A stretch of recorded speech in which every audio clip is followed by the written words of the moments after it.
Sir 'మారుముంత చోడు చింత' అనే song release అయ్యింది డబుల్ ఇస్మార్ట్ శంకర్ నుంచి. అయితే ఈ సాంగ్ మీద కొంచెం వివాదం ఏర్పడింది. ఎందుకంటే అందులో మీమ్స్ వాడారు. ఆ మీమ్స్‌లో ముఖ్యంగా కేసీఆర్‌ది వాయిస్ వచ్చింది. అయితే ఆ వాయిస్‌కి బీఆర్ఎస్ నేతలు నిన్న అపోజ్ చేస్తూ మాట్లాడారు. అండ్ కేసీఆర్ కూడా వార్నింగ్ ఇచ్చినట్టు పూరి జగన్నాథ్‌కి వార్తలొస్తున్నాయి. ఎలా చూడొచ్చు సార్ ఇదంతా? ఇది అంటే కేసీఆర్ని ఖచ్చితంగా అవమానించినట్టే వాళ్ళు ఫీల్ అవుతున్నారు. ఎందుకంటే వాయిస్ కూడా సిమిలర్గా ఆయన దగ్గర ఉన్న వాయిస్ వాడారు. బేసిక్గా ఏంటంటే ఇది డబుల్ స్మార్ట్ అని మనకు తెలుసు.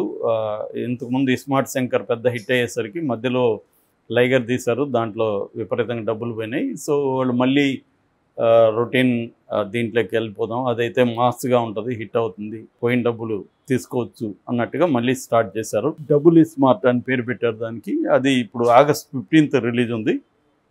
దీనికి సంబంధించి పాటలు ఇప్పుడు 2 పాటలు దీనికి బయటకు వదిలారు. ఇందులో 'మారుముంత చోడు చింత' అన్న పాట కళ్ళు దుకాణంలో స్టార్ట్ అవుతుంది.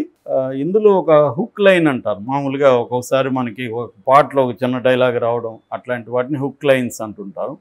అటువంటి hook line KCR brand line అది. పైగా వాళ్ళు వేరే వాళ్ళ దగ్గర చెప్పుంటే కూడా ఇంత ఇది ఉండదు. వాయిస్ కేసీఆర్ వాయిసే పెట్టారు. అదేంటంటే ఏం చేద్దామంటావు మరి అని, ఏం చేద్దామంటారు అనేది ఆయన విలేకరుల సమావేశంలో విలేకరు మీద కోపంతో నువ్వు చెప్పు ఏం చేద్దాము, నువ్వు చెప్పు ఏం చేద్దామంటావు మరి అనే ఒక దబ్బాయింపుగా అనే వాక్యం అది. అది నిజానికి ఆయనకి అటువంటివన్నీ కూడా బ్యాడ్ నేమ్ తెచ్చిపెట్టాయి కేసీఆర్కి.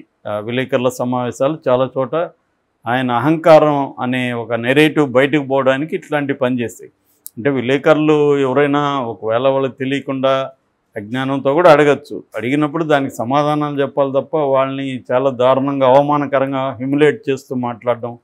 నిజానికి ఈయన ప్రజాప్రతినిధి, ప్రజాసేవకుడు యాక్చువల్గా. అంతేగాని తనేదో ఒక రాజులాగా తెలంగాణకు రాజులాగా బిహేవ్ చేయడం ఇవన్నీ కనబడతాయి. సో ఆ కాంటెక్స్లో ఇది అన్న పదం. అయితే ఇప్పుడు ఏమైందంటే కేసీఆర్కు తెలంగాణ సెంటిమెంట్ మీదనే బతికేశాడు కేసీఆర్ 10 ఏళ్ళు కూడా. నిజానికి చెప్పాలంటే ప్రధానమైన ఆయుధం ఆయనకి తెలంగాణ సెంటిమెంటే. నిజానికి 2019లో కూడా ఆయన ఓడిపోవాల్సింది. అప్పుడు కూడా చంద్రబాబు ఆయన కాపాడాడు. చంద్రబాబు కానీ లేకపోయింటే కాంగ్రెస్ అప్పుడే గెలిచే పరిస్థితి ఉన్నింది. కానీ ఆయన చంద్రబాబు రావడం వల్ల తెలంగాణ సెంటిమెంట్ని రగిలించగలిగాడు. ఇప్పుడు కూడా చంద్రబాబు మళ్ళీ వస్తుంటే కొంత ఊపిరి వస్తుంది కేసీఆర్కి. యాక్చువల్ కేసీఆర్ అండ్ బీఆర్ఎస్ కోమలోకి జారుకుంటూ ఉంది. ఎందుకంటే ఆల్రెడీ 10 మంది ఎమ్మెల్యేలు వెళ్ళిపోయారు, 6 మంది ఎమ్మెల్సీలు వెళ్ళిపోయారు, ఇంకొక 10 మంది పైన లాగేసుకుంటే అసెంబ్లీలో విలీన కార్యక్రమం జరిగిపోతుంది. అట్లాగే కవిత 4 నెలలుగా జైల్లో ఉంది. కవితను బయటికి తీసుకొచ్చే పరిస్థితి లేదు. ఒకప్పుడు కవితను అరెస్ట్ చేస్తే తెలంగాణ తల్లిని అరెస్ట్ చేసినట్టు అన్న నెరేటివ్ తీసుకెళ్లారు. కానీ ఎవడు ఇక్కడ క్యారీ చేయట్లేదు. ఇంకా కావాల్సిందే ఆమెకు 1 year అన్న జైల్లో ఉంటే కానీ వీళ్ళు తగ్గకూడదు దాన్ని కామెంట్లు వినిపిస్తున్నాయి తప్ప ఎక్కడ సింపతి లేదు ఓవరాల్గా. సో అంటే ప్రజల్లో డైరెక్ట్గా కావచ్చు, ఇండైరెక్ట్గా కావచ్చు, లేదా సబ్కాన్షియస్గా కావచ్చు ఒక వ్యతిరేకత కేసీఆర్ పట్ల లేకపోతే బీఆర్ఎస్ పట్ల ఉంది. దాని నేపథ్యంలో చూసినప్పుడు ఇటువంటి పాటకు సంబంధించి కూడా రావాల్సినంత వ్యతిరేకత రాలా. అదే కేసీఆర్ ప్రభుత్వంలో ఉంటే పూరీనే ధైర్యం చేసి ఉండకపోవచ్చు కేసీఆర్ మీద. ఒకవేళ పెట్టినా కూడా తీవ్రంగా ఈ పాటికి అల్లర్లే జరుగుండేవి. కానీ ఇప్పుడు ఎవరు పట్టించుకోవట్లేదు అంతగా. ఓన్లీ బీఆర్ఎస్ వాళ్ళే, అది కూడా పెద్ద స్థాయిలేం కాదు, కొంత స్పందనలు వచ్చాయి. కేసీఆర్ నుంచి వార్నింగ్ వచ్చిందని చెప్తున్నారు. కేసీఆర్ను డైరెక్ట్గా చేసి ఉంటాడని నేను అనుకోవట్లేదు. మేబీ కేసీఆర్కి దగ్గర ఉన్నవాళ్ళు వార్నింగ్, కేసీఆర్కి కూడా కోపం వచ్చిందని చెప్పుండొచ్చు పూరికి. మేబీ పూరి కూడా ఇవన్నీ ఆలోచించకుండా పెట్టుంటాడా అనేది డౌటే. ఎందుకంటే పూరికి కూడా తెలుసు ఇది పెడితే ఎలాంటి రియాక్షన్ వస్తుందని. రాని అప్పుడు తీసేద్దాం అనుకుని ఉంటారు. ఎందుకంటే అక్కడ లైన్ తీసేయడం వల్ల కొంపలు మునిగేది ఏం లేదు, పాట ఫ్లో మిస్ అయ్యేది ఏం లేదు. కళ్ళు దుకాణంలో సరదాగా ఉండే ఒక అట్లాంటి కొన్ని వేలు వచ్చాయి తెలుగులో. అటువంటి ఒక ఐటమ్ సాంగ్ అంటారు కదా, ఐటమ్ సాంగ్ అది. కాబట్టి దాంట్లో ఆ లైన్ తీసేసిన వల్ల వచ్చేదేం లేదు. దానివల్ల ఇప్పుడు కొన్ని కోట్లు పెట్టినా కూడా రాని పబ్లిసిటీ సినిమాకు వచ్చింది. సో ఆ రకంగా రేపు ఓపెనింగ్స్ ఉంటాయి. నాకు తెలిసి పూరి కూడా తీసేస్తాడు ఆ లైను.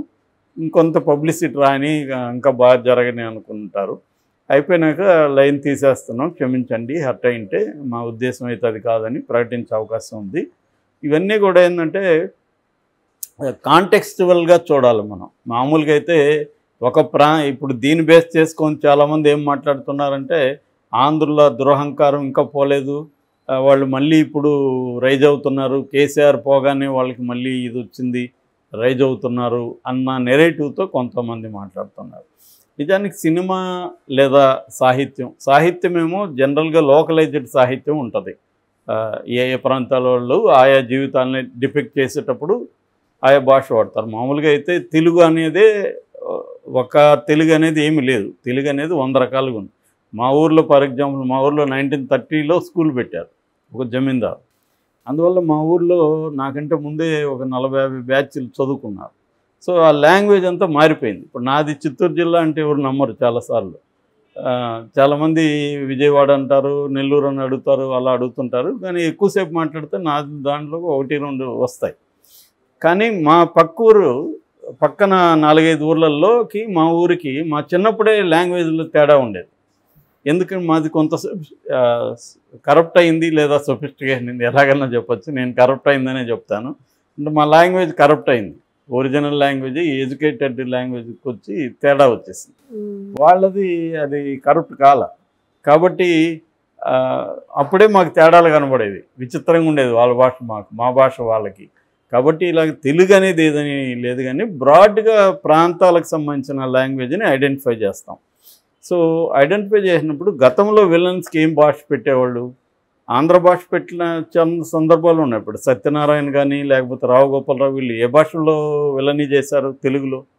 సో కోస్తా భాషలో చేశారు, ఉత్తరాంధ్రలో చేశారు. పైగా తమిళ ఇండస్ట్రీ అంతా తమిళనాడులో ఉంది. తెలుగు మొన్నటి వరకు 90s వరకు కూడా మన తెలుగు ఇండస్ట్రీ తమిళనాడులో ఉన్నింది, చెన్నైలో.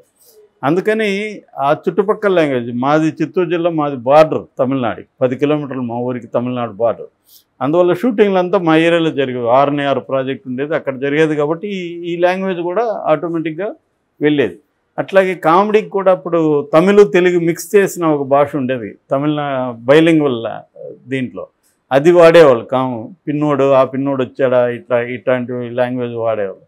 తర్వాత నెల్లూరు స్లాంగు, చిత్తూరు స్లాంగు, ఉత్తరాంధ్రది అన్నీ వాడేశారు.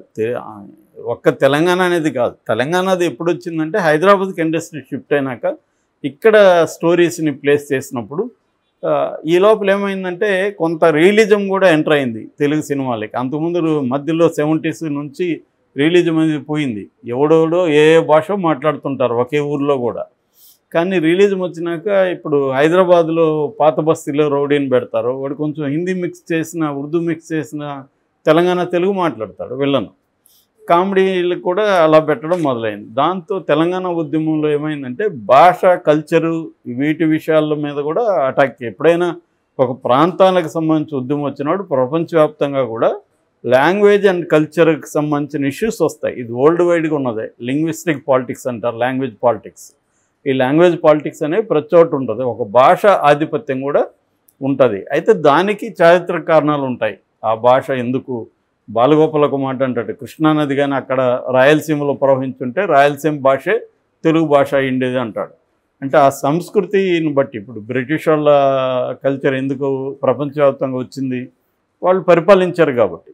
మనం తెలుగు వాళ్ళు పోయి ఇంగ్లాండ్ను అమెరికాను పరిపాలించుంటే మన భాష అక్కడ తెలుగు మాట్లాడేవాళ్ళు అమెరికాలో. సో ఇదంతా కూడా హిస్టారిక్ కాంటెక్స్ట్లోంచి అర్థం చేసుకోవాలి. దీన్ని ఏంటంటే మరీ ఓవర్ జనరలైజ్ చేసి చూడాల్సిన పని లేదు. అతను ఏదో సరదాగా పెట్టాడు, కాంట్రవర్సీ అయితే అవని సినిమాకి ప్రమోషన్ వస్తుంది అనుకొని చేసుంటాడు. అంతకంటే ఏదో ఒక సంస్కృతిని దెబ్బతీసేయాలమని సినిమా వాళ్ళు పెడతారని నేను అనుకోవట్లేదు. నేను కూడా సినిమా ఇండస్ట్రీలో 20 ఏళ్ళుగా పనిచేశాను. కాబట్టి వీళ్ళేదో ప్లాన్ చేసుకొని రాయలసీమని మన సినిమా ద్వారా దెబ్బతీసేయాలి అని ఊడు సినిమా తీయడు. దీనివల్ల మనకి ఉపయోగం ఉంటుందేమో అనుకొని తీస్తారు. బట్ దాంట్లో కూడా ఆధిపత్య ధోరణి ఉంటుంది. ఎందుకంటే బిగినింగ్లంతా ఎక్కువగా బ్రాహ్మణ సమాజం నుంచి రైటర్సు, తర్వాత కమ్మ సెక్షన్ నుంచి ప్రొడ్యూసర్లు, డైరెక్టర్లు రావడంతో వాళ్ళకి తెలియకుండానే వాళ్ళ కల్చర్లో పెడతా ఉంటారు. ఇప్పుడు మాకు చిన్నప్పుడు పంచదార అంటే మాకు చిర్రెత్తుకు వచ్చేది, ఇదేంద్ర పంచదార, ఎవడిక్కడ పంచదార అంటారు, మేమంతా చక్కెర అంటాం. పంచదార అని ఉంటుంది, వర్జ్యం అని ఉంటుంది. ఇట్లాంటి పదాలంతా సినిమాలో ఉంటే మాకు అసలు ఏం అర్థమయ్యేది కాదు, తిక్కలేసేది, ఏంద్రా వీళ్ళ భాష అని. సో అది ఇప్పుడు రాయలసీమ వాళ్ళు తీస్తే రాయలసీమ లాంగ్వేజ్ పెట్టారు మళ్ళీ. అట్లాగే తెలంగాణ నుంచి కూడా ఇప్పుడు బలగం కావచ్చు, చాలా సినిమాలు వస్తున్నాయి కదా వరుసగా.